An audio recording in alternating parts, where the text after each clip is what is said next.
Good morning, everyone. Welcome to another of TTA's summer sessions. Today, we're joined by Sarah Petherick, who's going to be doing a talk on how to slow down in today's fast-paced culture. So I will pass over to Sarah now. Hello, everyone. It is really exciting to be with you. I've had a few tech problems in that one of my cameras isn't working. So I'm kind of looking down here at my laptop and you guys are up here. So if I keep doing this, then that is why. So I work for Emotionally Healthy Minds. I'll explain who they are in just a moment. But today we are looking at how we can tutor with a difference, how we can slow down in today's fast-paced culture. And actually, when we look at slowing down, the science shows that actually, if we are not multitasking, if we are slowing down, then actually, rather than productivity decreasing, it increases. So that's what we're going to look at today. So I'm really excited to work with you. So today we will reflect on our own practice, both personally and professionally, understand why burnout and excessive stress are difficult to control, learn how to make changes in our own lives to mitigate these challenges, and have an opportunity for Q&A at the end. So please pop any questions into the chat as we go along, and I will get to them at the end. But first of all, I don't know where you are today, but here in Essex, the weather is grey. But I want to know, what are 3 things you are grateful for today? So please pop them into the chat and let me know. So for me, I'm grateful that the summer holidays start on Wednesday. For me, I'm grateful that my husband is really supportive and is taking my children out to the park right now, so you haven't got screaming in the background. And I am grateful for my health. What about everybody else? What are you grateful for today? Just one thing, pop it in the chat. My amazing family. Oh, yeah, absolutely. Isn't it incredible to have amazing families as tutors? Lisa, I totally agree. Brilliant. Anyone else? Okay. Food and shelter. Yeah. These are things that we can take for granted until we don't have them anymore. So absolutely. Thank you, Marianne. So let me introduce myself. So like I said, I work for Emotionally Healthy Minds, and let me tell you a little bit of my story, because actually my story is foundational for why I'm talking on this topic, and a little bit about why Emotionally Healthy Minds even was created.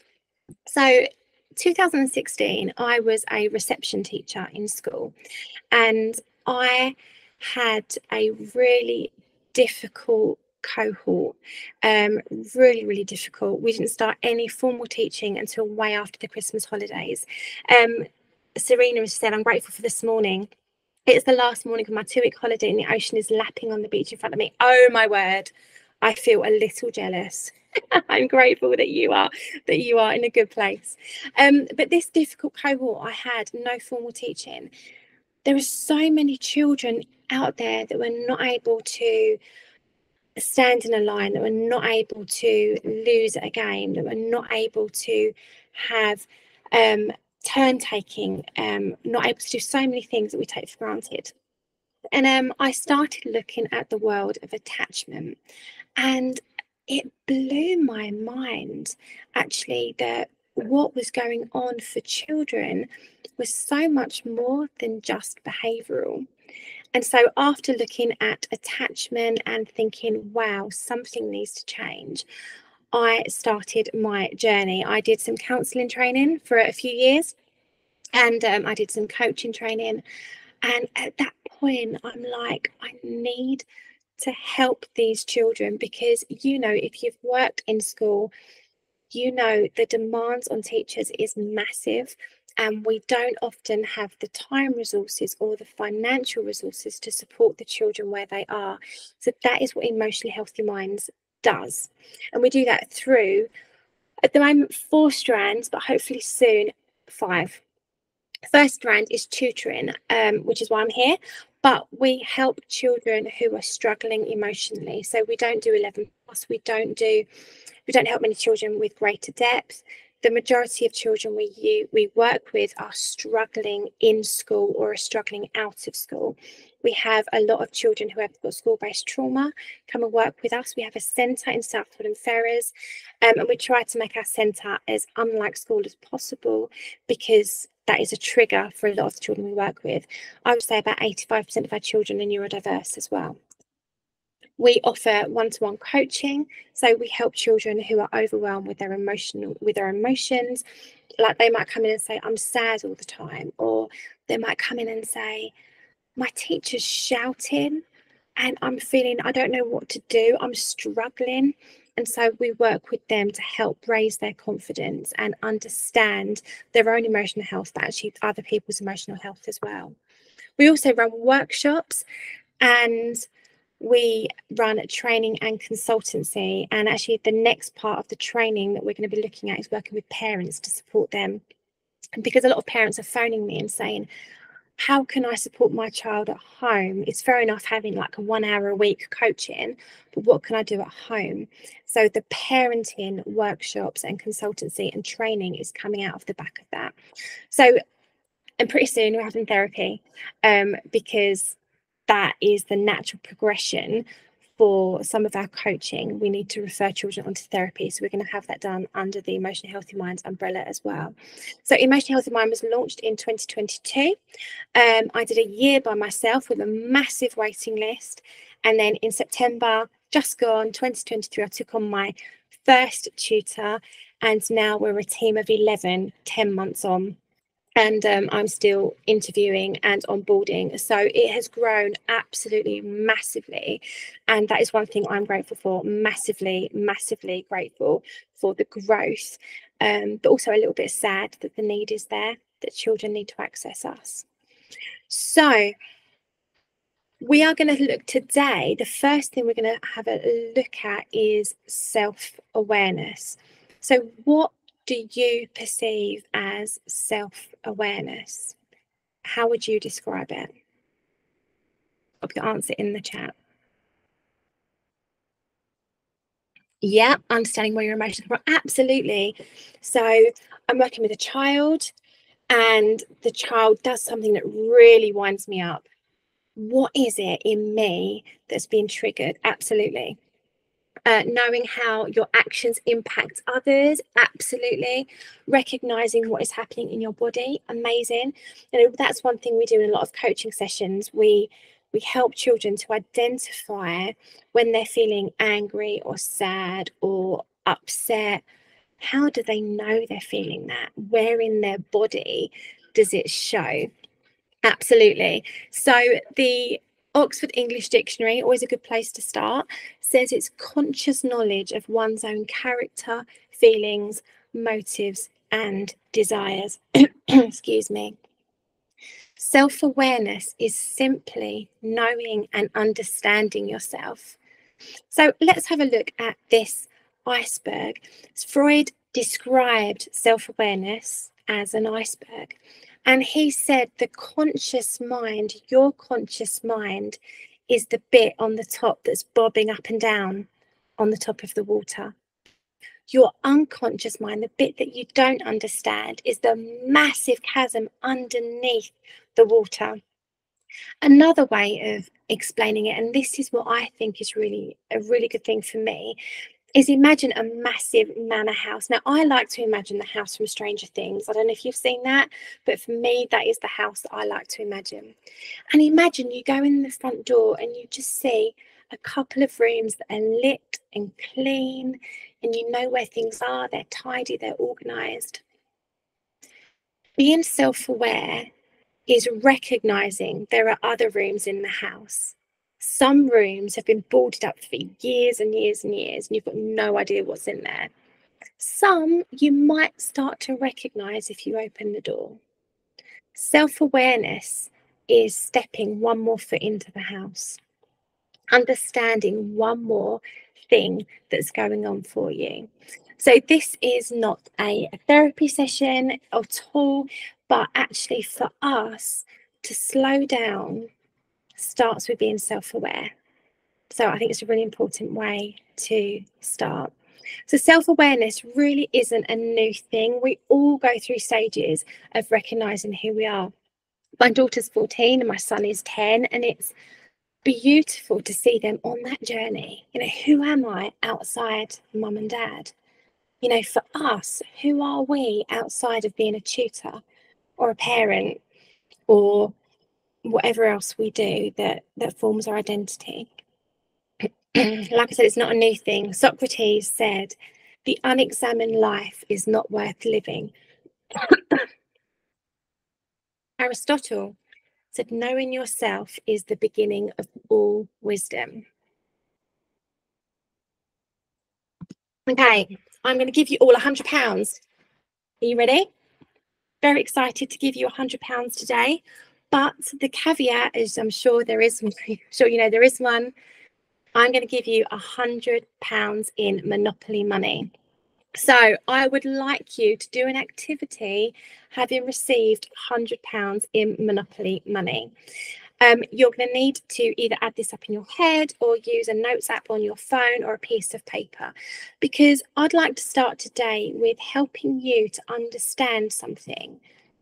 At this point, how rested do you feel? I know it's end of term, and I know we all have probably end of termitis, but right now, how rested do you feel? So we're going to start with £100 in Monopoly money, and I'm going to give you a series of questions and answer each question based on your experiences of the last 7 days, the last week, and then deduct or add the specified amount from your total for each answer. Now, this is something like all the activities on here, I would encourage you to take seriously, because actually if we're going to understand where we are, well, that means that we can make changes in order to live a more restful life in a way that doesn't make us go into overwhelm or burnout. So I would encourage you to do this. Okay, so you have £100. Have you felt exhausted on waking up? If you felt exhausted most days, deduct £15. Over 3 times in the last week, deduct 10. Once or twice, deduct 5.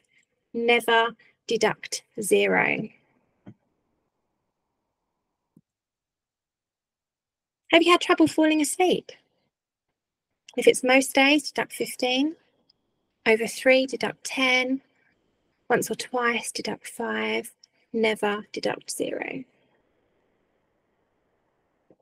Really helpful exercises for becoming more self-aware.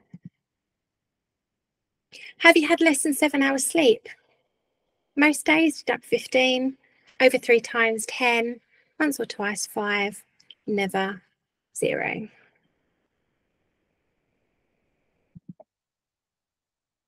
Have you felt irritable or short-tempered due to a lack of sleep? No judgment here, guys. Most days, deduct 15. Over 3 times, 10. Once or twice, 5. Never, 0.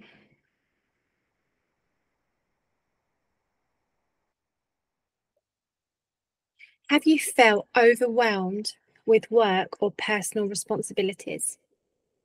Most days, 15. Over 3 times, 10. Once or twice, 5. Never, 0.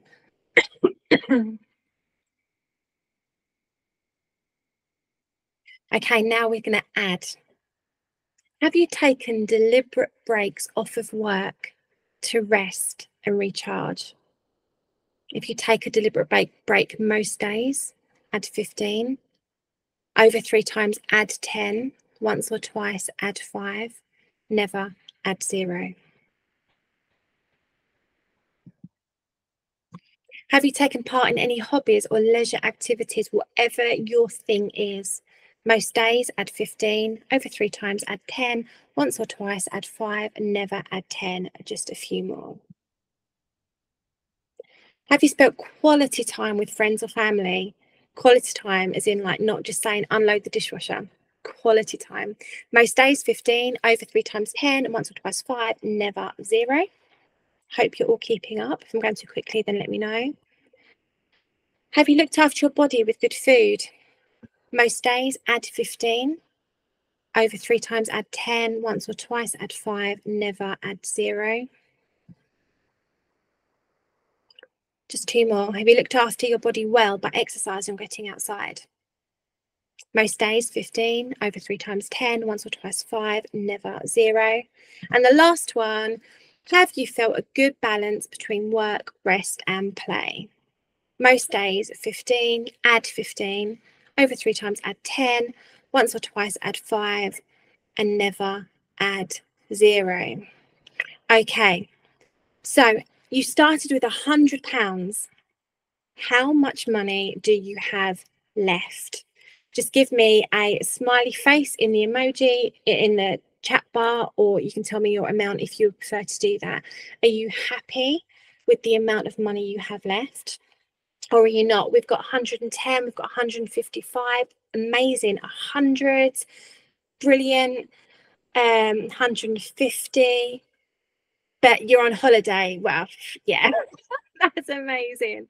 125, brilliant. These are all really, really good ways of just bringing that self-awareness back to us. Really important. Okay, I'm going to take a little bit of a downward kind of thinking about some sad stuff now, but please bear with me. In order to understand how we can support each other, we need to understand how big problems are. 125, excellent. Okay, so what I want to do is I want us to think a little bit about stress. Thank you, Serena. And please keep doing these activities again. They are really important. So let's have a look at some stress. What is stress? So stress describes any situation that requires us to respond. So we wake up in the morning, our alarm clock goes off, all of a sudden we're filled with adrenaline, our body is in a stress phase. You get up, you suddenly have to make so many decisions, from what to wear to what to feed yourself and your children for breakfast, and you open up your emails and decision. That is stress. Now, stress isn't necessarily a bad thing. Stress is a positive thing, but an overwhelm of stress can lead us to feeling not great. So this is what stress is. Situations or events that put pressure on us, for example, times when we have lots to do and think about, or don't have much control over what happens. And our reaction to being placed under pressure. The feelings we get when we have demands placed on us that we find difficult to cope with. So what is stress like in the UK now?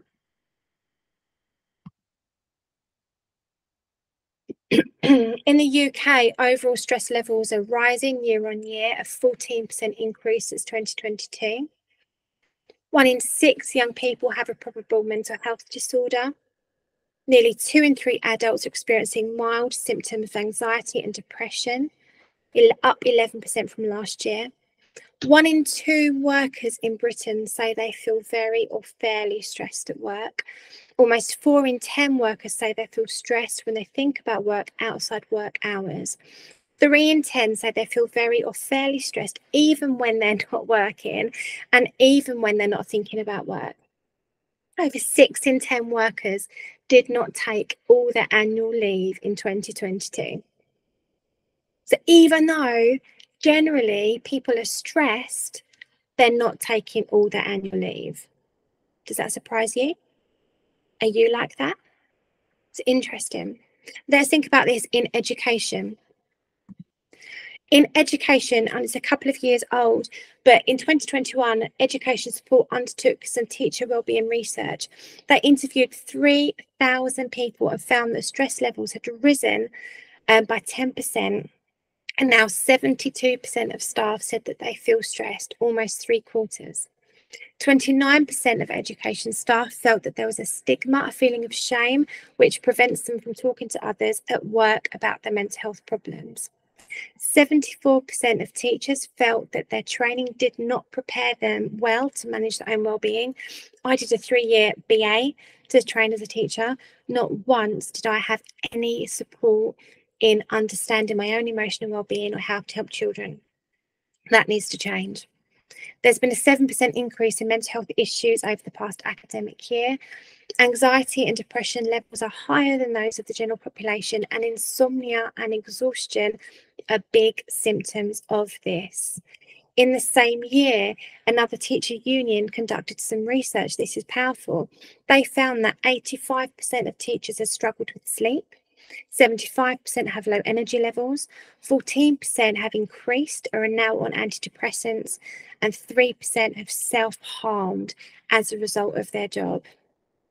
3% of self-harm. That is massive, massive. That is why these kind of messages, we need to be speaking about this. But that's in education. We've looked at the UK, we've looked at educators. Now we're looking at business owners, because I would imagine a lot of us are self-employed and we are business owners. This is statistics from this year. Our recent survey of over 700 small business owners have revealed that 1 in 3 are feeling effects of burnout. 1/3 working more than 46 hours a week. I wonder how many hours you work. 73% of small business owners are taking fewer than 20 days holiday a year. And I get it, we don't work, we don't get paid. But we also need to rest. 56% of small business owners have experienced poor mental health over the last 12 months. And 45% of small business owners wouldn't seek support for their mental health. Do these statistics surprise you? Are they what you expected? Yeah, you say no, Serena. No. I think it's the message is starting to get out there, but we need to keep telling it in order for it to get out there. It's so important that we watch for burnout. It's going in my throat today. Burnout is an imbalance between the psychological resources of an individual and the demands made on those resources. So in other words, when we give more than we get, that is when we burn out. This is a really good way of helping prevent burnout. If you're taking notes, I really encourage you to take notes on this. So the ABC of self-care. A, awareness, going back to self-awareness we've just looked at. Awareness of ourselves, our needs, our limits, and our resources. A balance of work, rest, and play. And connection with myself and actually with others, both personally and professionally. So I want to ask you guys in the chat, what is one thing that you do to manage stress effectively? Just pop it in there for me. For me, I like walking. For me, that is really good headspace. Oh, you're walking as well. Awesome. Meditation, Pilates, being ready to say no. Oh, yeah. Yes. Lots of really good ideas. Exercise. Karate, swimming in the sea. Yeah, love it. Yeah, our sea in Southend, I wouldn't recommend swimming in that. But if you're on holiday or another part of the country, absolutely. We all need to have things that we can do to manage stress effectively.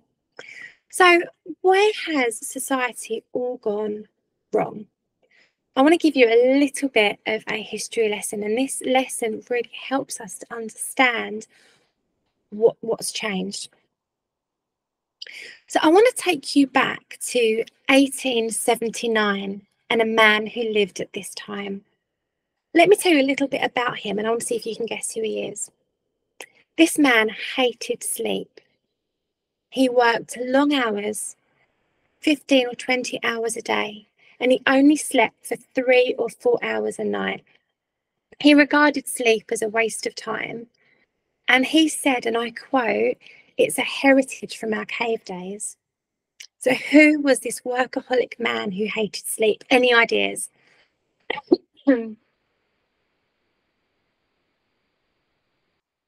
Charles Dickens? Wasn't Charles Dickens. Good try though.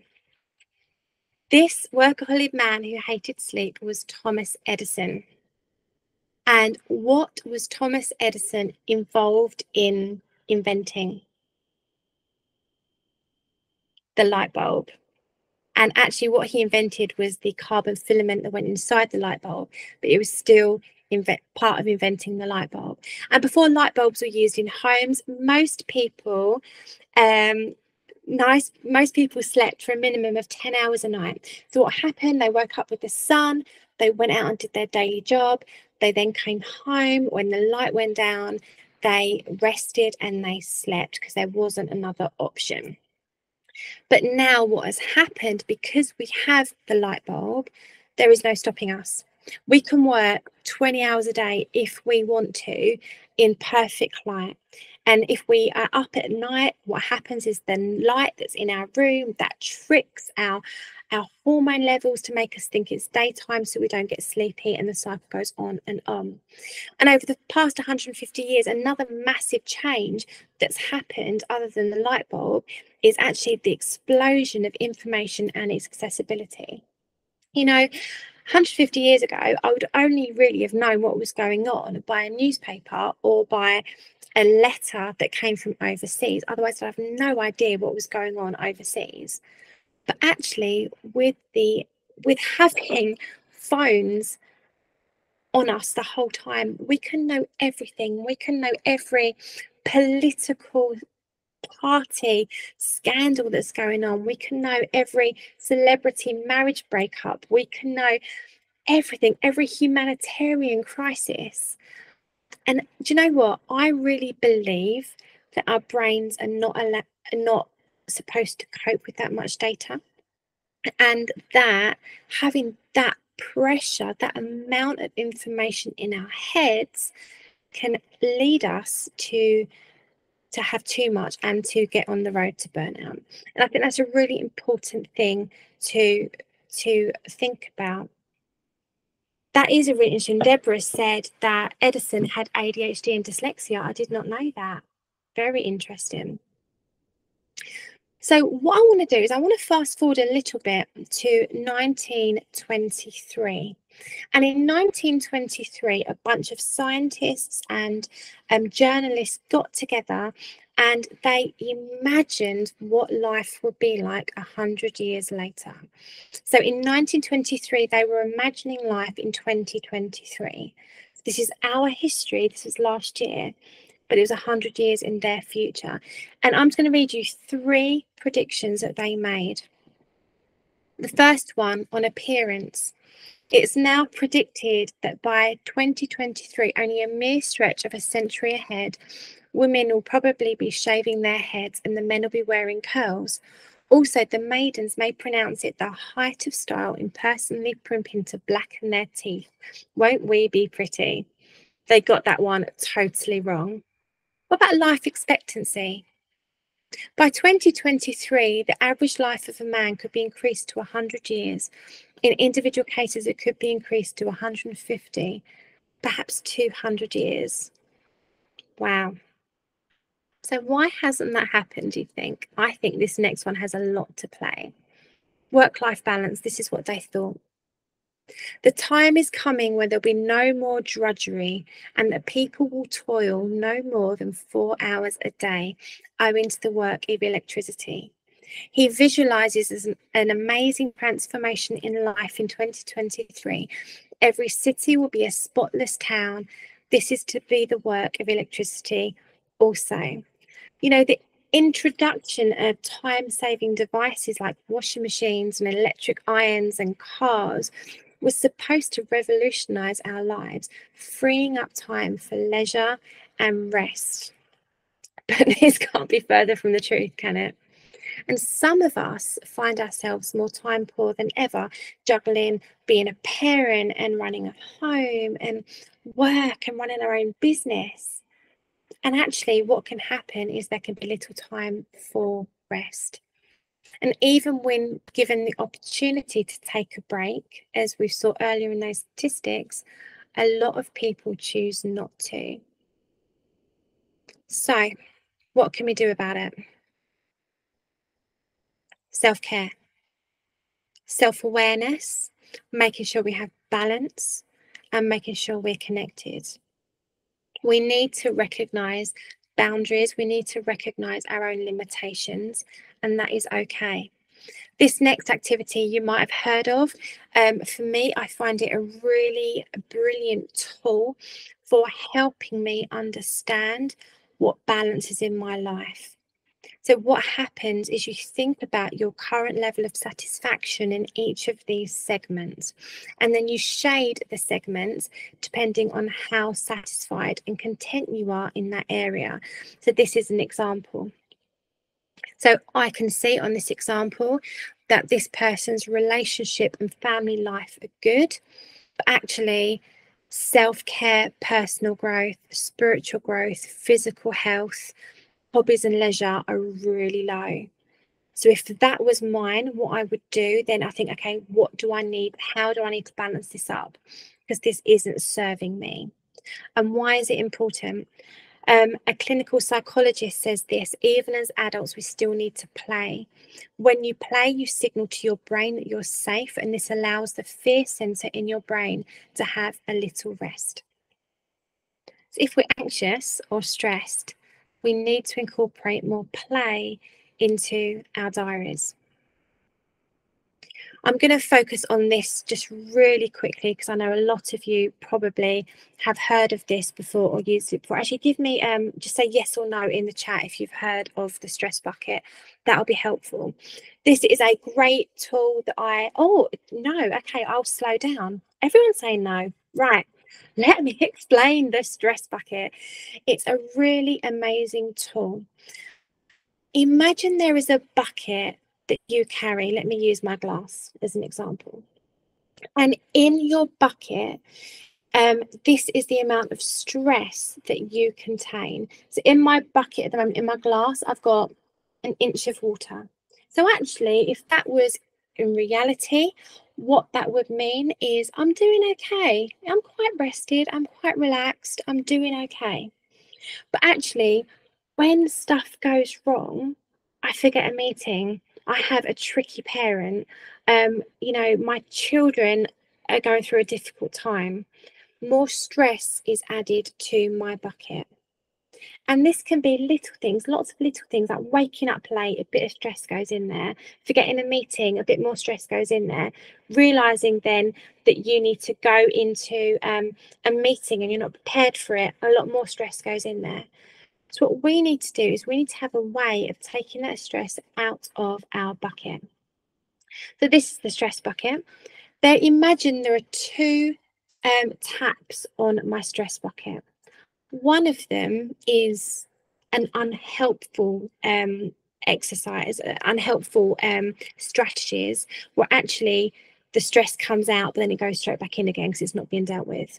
And the other one is a helpful way of dealing with stress. So when I work with children, I ask them to draw their own stress bucket. If you want to do it now, then you're welcome to, just so you've got a bit more time to think about it later. And then on your stress bucket that you've drawn, draw a line to show how much stress you feel is in your bucket at that point. And then underneath your waterline, write the things in there that's making you feel anxious or stressed. So for example, aging my parents are aging, or my daughter's got relationship issues, or whatever it is. So write down the things that are causing you stress. And then once you've understood that, then it's thinking about, okay, what are the unhelpful coping strategies and what are the helpful ones? So unhelpful coping strategies, what might they be? Any ideas? Pop them in the chat. Oh, Deborah, you've heard of it because your daughter's a clinical psychologist. Thank you. That really means a lot. Wine, yes, absolutely. You get home from a really difficult day, you open a bottle of wine, yes. Chocolate, another thing. Let's have a look at my list. Staying up late, eating junk food, working through to get it all done. Well done, Serena, brilliant. Overeating, undereating, ignoring the problem, not going outside, drinking or energy drinks, watching Netflix or playing the Xbox, thinking it will go away on its own, or choosing not to think about it. Amazing, really good ideas in the chat.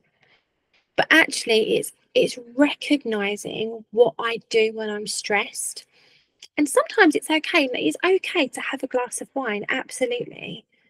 But then stop at a glass and then maybe go out for a walk or have a bubble bath or something like that. It's okay to not think about the problem because I need to distract myself, absolutely.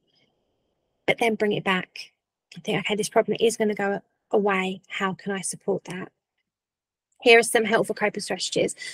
Spending time in nature, going for a walk, doing exercise, creating something, seeing friends, doing hobbies, asking for help, talking about problems, learning a new skill, having a bath, eating healthily, talking as some examples. Do you do anything else that's not on my list? Let me know. Embroidery, good. Journaling, yes, that is good. Really good. We encourage a lot of our children to do journaling. Excellent. Okay, when you've done your stress bucket, I find mindfulness, yes, Lisa, I find these 4 questions are really important to ask. And again, if you're making notes, please write these down and put them up somewhere. The stuff that's in my bucket, the difficult stuff, what can I change? What can't I change, but I need to accept? What needs my urgent attention, and can anyone help me? These questions are really important. In our coaching sessions with our children, we look at circles of control. So we look at what is it in the situation that I can control and what can't I control. So asking these questions is really important. So for example, if give you a hypothetical situation, if my daughter was having friendship issues at school, I'll say, right, I can't change those friends, but what can I do to help her? How can I empower her to do stuff for herself? So really important questions. Another thing that's a really important question to ask is what or who fills or empties your bucket? Now, I'm sure you all have, and talk with her, absolutely. We all have people in our lives that we go and spend an hour with, we have a coffee with, and we come away thinking, oh, I needed that. I feel good. I feel that some of the stress has come out of my bucket. But then there might be people in your life that you go to and you come away with more stress in your bucket than you had before. And I'm not telling you not to see these people at all, but what I am saying is be aware of that. So make sure when you go to see them, you're in a good place. Does that make sense? Yeah, really important. Again, really about being self-aware. So what I'm going to do now is the last little bit. I'm just going to tell you some things that I do as a business owner, and I run a team of 11 people. I know a lot of people have joined since I started. These are things that I do to help myself become emotionally healthy, because for me, it's really important. I lead a company called Emotionally Healthy Minds. It's really important I lead that with integrity, and I do my best to be emotionally healthy. And see, these are some of the things that I've put in place to stop myself burning out over the years.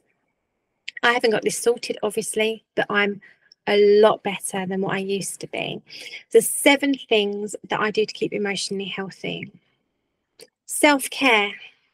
I treat myself with kindness. I'm honest with myself. I regularly ask myself, you might think I'm weird, but I regularly ask myself during the day, how am I doing? How am I feeling? What do I need right now? Exercise, diet, obvious ones, sleep, read. And I just want to come back to self-talk, because it's so easy to speak negatively at us when we wouldn't speak like that to our best friend. And so I try really hard to speak to myself with kindness. when I make a mistake, which obviously I do loads because I'm human, but when I make a mistake, I try really hard to be gentle with myself and forgiving of myself. And that is something I've learned over the years. It's not an easy one. I take breaks and avoid working non-stop. In my centre in South Woodham, we have a massive garden, which we use loads in our tutoring sessions and our coaching sessions. And if there's no one out there, if my team haven't gone out with the pupil, I regularly go out there and just walk around the garden and I think and process stuff. I'm a Christian, so I pray out there as well. I think a little bit about what is going on for me and I get that mental clarity. I establish boundaries. I've put boundaries in place. I have 2 phones. I've only got one with me at the moment. I have a work phone and a personal phone. My work phone goes off after my last tutor has finished their last session of the day, and my personal phone stays on. On my personal phone, I have no social media. I have no work emails. I have nothing other than being able to contact my friends. And that took a while to get in the process of that. But for me, that is a game changer. So I take my lanyards off when I come in, helps me mentally adjust from being at work to being at home. I delegate tasks, knowing that I can't be everything to everyone, and that is okay. So we've had a cleaner this year because I'm like, I can't do my cleaning and run a business. I've employed an administrator over the last few months because I can't do everything that's involved in my business. I invest in myself, not just my business. So I try to learn and to grow. I read, I give myself what I need. So I'm investing in me, not just EHM. And I seek support. I have a supervisor once a month that I see. I have an educational consultant that's working with me that I can go to for advice. I have a deputy head teacher who's a friend of mine that I can go to for advice. I seek support. For me, that's really, really key, knowing I'm not on my own in this. I check my mindset. I practice gratitude. I asked you to tell me what you're grateful for at the start of the session. For me, I try to do this most days. It really is a game changer. I celebrate successes and I learn from other experiences. Again, trying to be kind to myself when stuff doesn't go well. And the last one, manage stress. So I practice solitude and silence. So in the mornings, I will walk around my garden or I'll sit in my lounge and I just won't talk. I'll try not to think for 5 minutes, 10 minutes. And it's almost like as I do that, my thoughts just fall and almost file away. There was an interesting study a little while ago that looked at people wanting to be alone or not wanting to be alone with their own thoughts. And I can't remember how big the study was, but a group of people were given the choice of a period of time alone with their thoughts or an electric shock. Which one do you think most of them chose? Yeah, the electric shock. They don't like the thought of being alone with their own thoughts. But for me, that's really important in understanding what is going on for me. I follow a weekly work routine. So I try to have Tuesdays, Wednesdays and Thursdays as my work days. I do a little bit of admin on a Monday and a Friday, and I try not to focus on work the rest of those days. Friday afternoons are my reading afternoons or my walking and thinking and vision afternoons. And Mondays I focus on being a mum in the house, and that works for me, even though Tuesday, Wednesday and Thursday are very long days. I take a date day off a month with my husband. We both run our own businesses, and we've decided that we would just take one day a month where we don't do anything with our businesses and we just focus on connection with each other. For me, that has been really helpful, especially as my children are now older and they don't go to bed. I often go to bed before them. So having that time is really important. And starting in September, I'm putting this on here for accountability. I'm going to take one Monday off a month just for me, to go somewhere, to read, to journal, to dream. For me, that's important. And like I've said, I've mentioned about my Friday afternoon me time in terms of reading and self-growth. So do you do anything different that is not on my list to stay emotionally healthy? Is there anything that you do? Please pop it in the chat and I'll come back to it in a second. But while you're doing that, I just want to ask you, how rested do you feel right now? Do you feel that 50% rested? Is it lower? Is it higher? Now think of a number and just make a mental note of it. And I want to ask you, going forward, what percentage do you want to be at? Do you want to operate from being 50, 75% rested? I know that's what I'm aiming to do.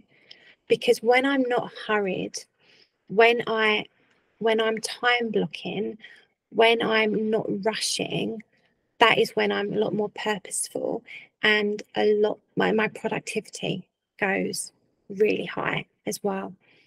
So yeah, I just wonder for you, challenge yourself, ask yourself.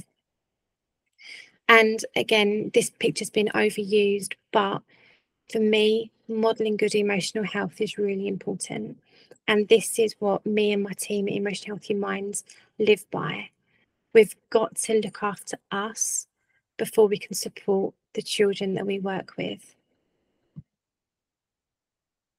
And if there is one of those routines that you've thought, yeah, I'm going to incorporate that into my weekly schedule, again, pop it in the chat. Because when we're writing it down, either personally on a piece of paper or writing it in a chat box like this, actually, we're more likely to get it done than if we just think it. And then just one last thing to remember. Working from a place of rest requires practice. It's not something that we can just decide to do and just to go for it. It requires practice. It's making one small step and then nailing that, and then trying another one. But I think in all of this, the most important thing is, let's be kind to ourselves when we don't do it, when we make mistakes. Let's just have a quick look. Being alone with myself, I need to improve this. Yes, absolutely. I love the idea of two phones. It'll force me to step away from work. Thank you for that idea. Absolutely. It has been a game changer. But interesting, Serena, like I go to pick up my phone sometimes just to scroll because it's the habit. And it's like, I can't do that. So I've had two phones for about a year now, and it took a good couple of months to get used to it. Half a day to myself. Yes, Deborah.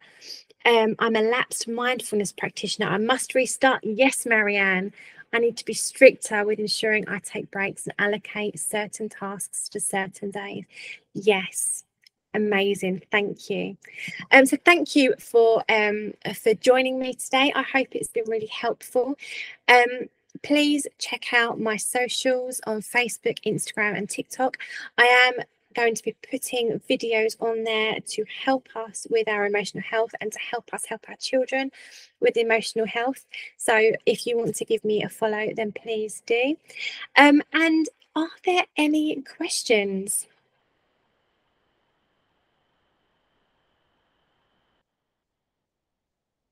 If there's not, I'll just hand back. If there are any questions, now is your time and I will answer them. I don't think we had any throughout the session, did we? I think you managed to cover most of the questions that were coming up, Sarah. Oh, amazing. It was a really, really, really interesting and helpful presentation and talk. I'm sure everyone else agrees. There are some things coming through actually now, so if you want to address those ones. Yeah, of course.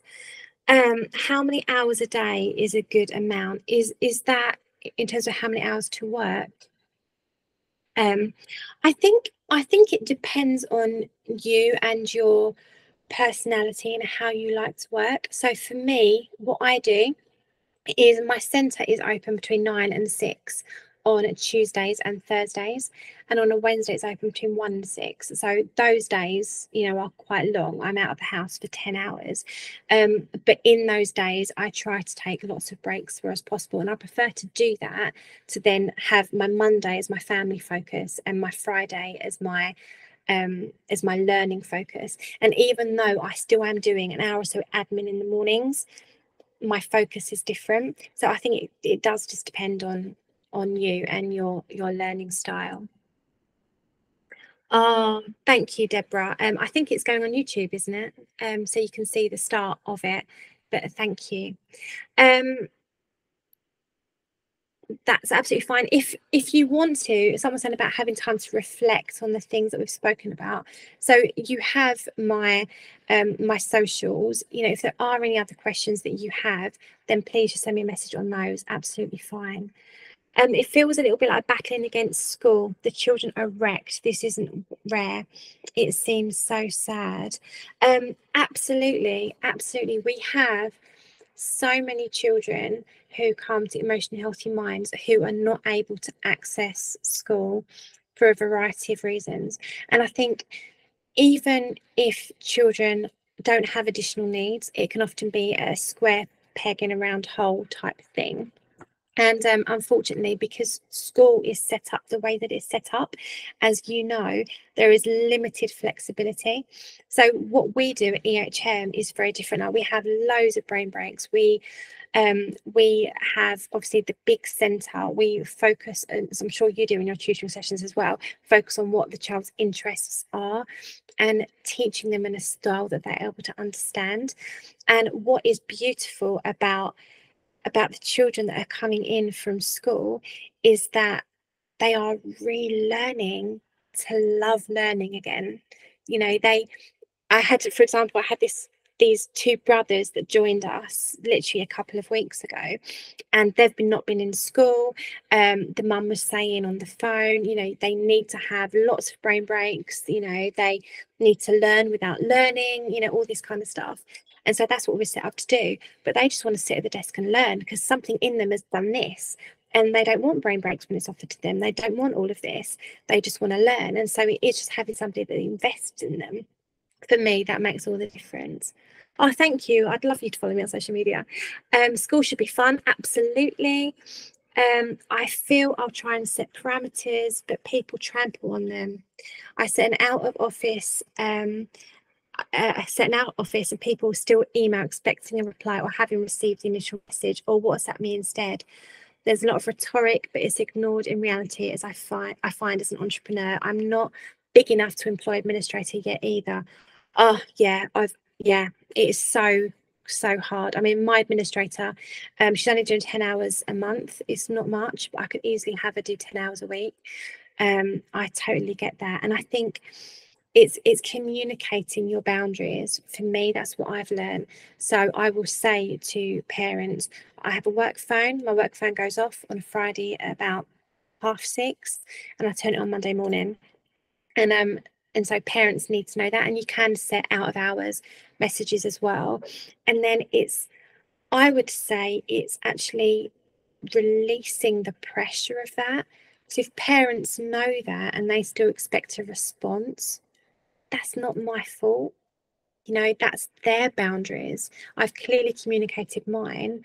So yeah, I do hear you. I do hear you on that. You talk the language of my tutoring business, Deborah. Amazing. So refreshing. We work with men excluded children and school refusers. Sounds very similar. Sounds very, very similar to us. Thank you. I think that is all the questions. Like I said, please give me a follow. And if there is anything else, then I would love to, connect with you. Thank you. Thanks so much, Sarah. That was really good. I'm sure everyone found it really interesting as well. We'll let everyone leave now. And if you would like to join one of the other TTA sessions over the summer, we've got a range going on throughout the rest of July and August. So hope to see you there. Thanks a lot. See you later. Bye.